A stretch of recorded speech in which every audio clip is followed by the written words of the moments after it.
In December 2017, Douglas County Sheriff's Deputy Zach Parrish responded to his final call.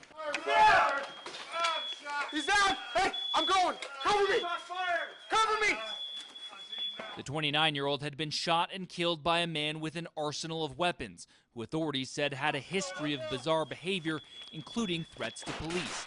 Since then, his former boss, Sheriff Tony Spurlock, has been a vocal advocate of a new bill in the Colorado legislature that will allow a family member, a roommate, or law enforcement to petition a judge to seize the guns of a person deemed to be a threat to themselves or others. 14 other states have passed similar so-called red flag laws. Do you think that this bill, had it have been law, would have saved Zach Parrish's life? Absolutely. Without a doubt. Without a doubt. Alec Garnett is the top House Democrat in Colorado, where his party holds the governor's office and majorities in both chambers. Republicans don't have enough votes to stand in the way, but the bill Garnett has co-sponsored has prompted plenty of pushback from outside the Capitol. More than half of all Colorado counties officially oppose it. Many have declared themselves sanctuary counties, not for immigration, but for guns, promising not to devote resources to enforce the law. And despite its sheriff's backing, even Douglas County passed a resolution opposing the bill. Why would you tell a law enforcement officer that you could not enforce the law because they didn't like it?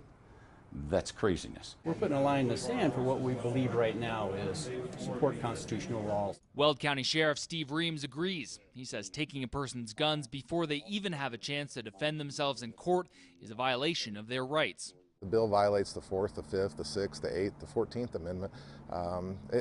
It's just a very poorly written bill. He's also worried about potential danger in showing up unannounced to seize weapons.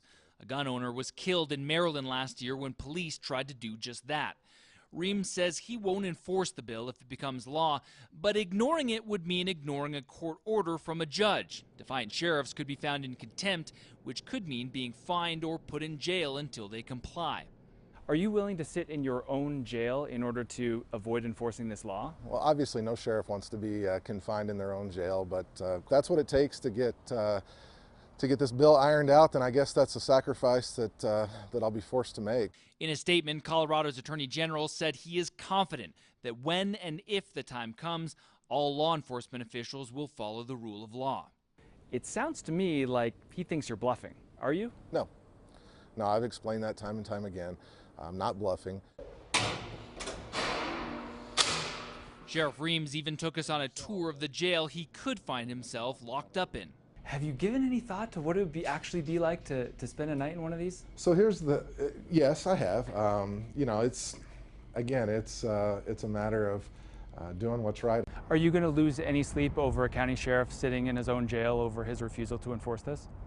No, what I'm going to lose sleep over is if that's the choice that they make and someone loses their life, someone in crisis goes on a shooting spree, someone commits suicide, that's what I'll lose sleep over.